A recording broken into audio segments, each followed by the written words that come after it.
Good afternoon, Nigerians. I am Natasha Poti, the Kogi State gubernatorial candidate in the 2019 elections. It's an honor to be connected with you and to be given a chance to clarify some issues that came up during the face-off between Mr. Reno, Omokri, and myself. I did lay some accusations against him of being flirtatious towards me at the May 2014 state banquet dinner held in honor of President Uhuru Kenyatta, which of course led to the signing of the bilateral agreement between Kenya and Nigeria. Now, Mr. Reno Omokri debunked my accusation, saying that he wasn't even in the country on that day. He went as far as saying he wasn't in Nigeria for the whole of May and the better part of June. And he went forth to put out pages of his international passport, especially those that contain stamps, which he leans on to bolster his claim. So according to his post, he said, I might have seen his ghost, and his ghost might have been the one that made the advances towards me. But you see, my fellow Nigerians, I'm here to let Mr. Reno Omokri know that we are not as gullible and as stupid as he thinks we are. And I would like to call on the expertise of the Nigerian immigration officers to kindly join in clarifying the stamps in his passport. I have made a printout of his passport page, as you can see. I hope it's clear enough. This is his biodata page, and here is the page with the 3 stamps. Now, Mr. Reno said that he left Nigeria on the 28th of April 2014 and returned on the 23rd of June 2014. Many people believed what he said.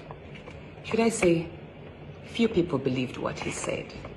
Because indeed, there is a stamp showing 23rd of June 2014. A few moments later. And I never accused Reno Omokri of sexual harassment. I don't know if you have that screenshot of the text message that I sent. Okay. That was the text message that started the whole thing. And I think this is, if Nigerians can go back to the post, it was like, this is my response to one of his posts on Facebook in the year 2019 or 2020. And I said, hey, it was a conversation whereby he was attacking one of my wards, a girl who felt really bad. And then she was being dragged. So I went there and I made this statement, like, I understand how boring and bitter life must be for you away in the US on asylum. No more access to your numerous iPhone 2 girlfriends, most of whom you got into show P through your office as an SA to the president, to President Goodluck Jonathan. Weren't you married then? I rejected your silly advances in 2014 at the Villa's Banquet Hall during President Uhuru Kenyatta's reciprocated visit. I gave you a fake name and a fake phone number, but so it just pretty much ended after that. So if anyone can actually go to the post, you'll be able to extract the full one. I will appreciate it. So here it is. That is the only time. I mean, that does not amount to sexual harassment. What I said is, we were at an event and he walked to me, being friendly, asked for my number, asked for my name. I gave him a fake name, a fake number. So we never got in touch because it was fake name and fake number. So the bone of contention at that point was that he said he wasn't in the country, that it wasn't him I saw. There must have been somebody else. But I insisted that, no, I saw you, and that was what transpired. And then that's how the whole thing ended. He put up pictures of his passport with a stamp, and he also presented a ticket which proves that he wasn't in the country at that time. But I was like, you know what? We know how people get the stamps. Sometimes people like, you know what? They don't want to, I'm not trying to implicate the immigration, so, but it's what they call the Uluwole passport and all of this stuff. So I was like, I can sit here and get my travel agent to generate 5 tickets to different countries, and that doesn't mean I really traveled. So it was more like, was he the one I saw at the villa? Wasn't he the one I saw at the villa? Did he travel? Was he in the country? It was never sexual harassment.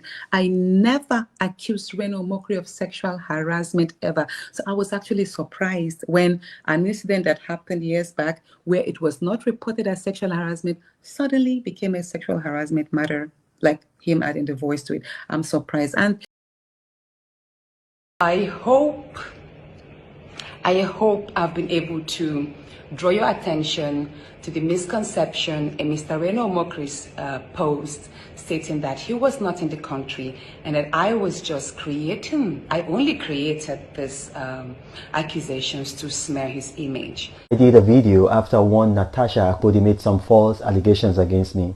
Now, what a lot of people don't know is that before I did that video, I talked to my lawyer. The first person I called Chief Mike Ozekome San. Now, he's my official lawyer. However, he told me, oh, Reno, I can't do this case because in 2019, I was Natasha Akpodi's lawyer at the Election Petition Tribunal when she sued Governor Yahaya Bello of Kogi.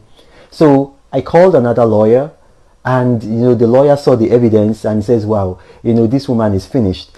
And then I was enthusiastic. I was going to release all the evidence, and he told me, no, don't do that. You see, she claims that you made a pass at her during a state banquet for Uhuru Kenyatta. If you release all this evidence that shows unequivocally that you were not in Nigeria, she's going to lie and she will say, oh, I made a mistake, it was at another event.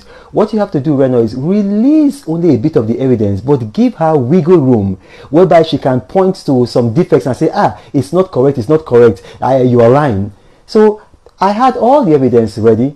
So instead of publishing everything, I only published just one page of my passport stamp and the biodata page, giving the impression that though I left Nigeria on April 28, 2014, that I returned, and then you see the stamp there, and that stamp, that stamp, you just see the stamp there, it was there, to fool her.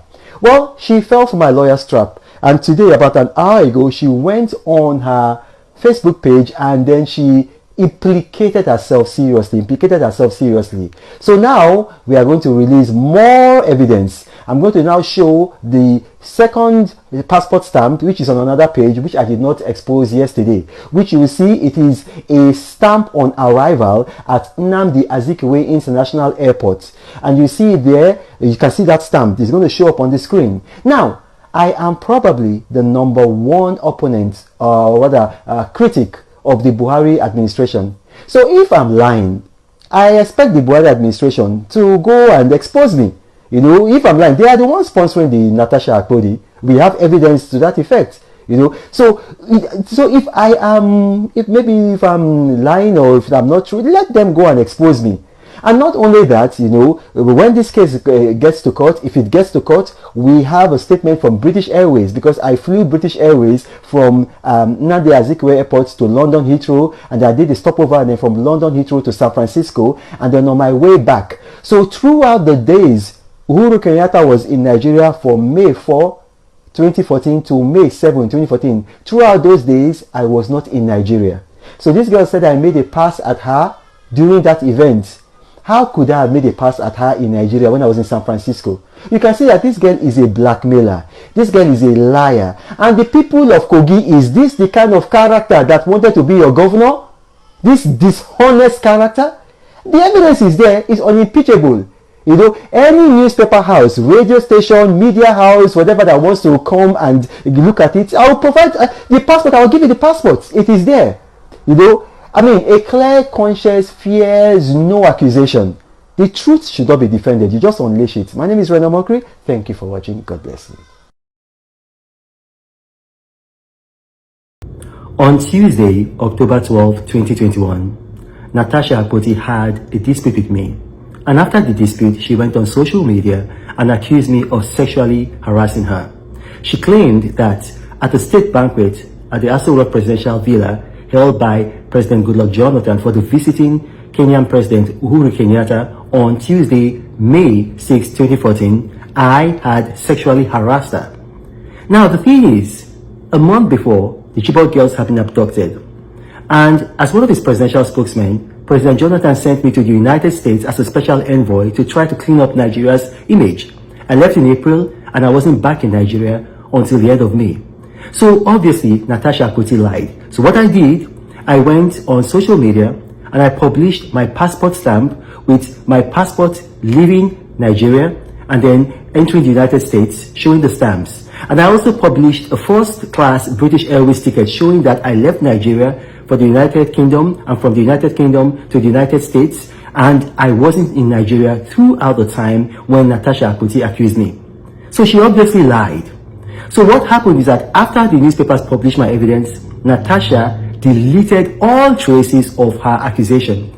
She deleted everything. She had made a video insulting me and my wife and my newborn daughter. She also deleted that. The next day, I got a phone call from a prominent Christian clergyman.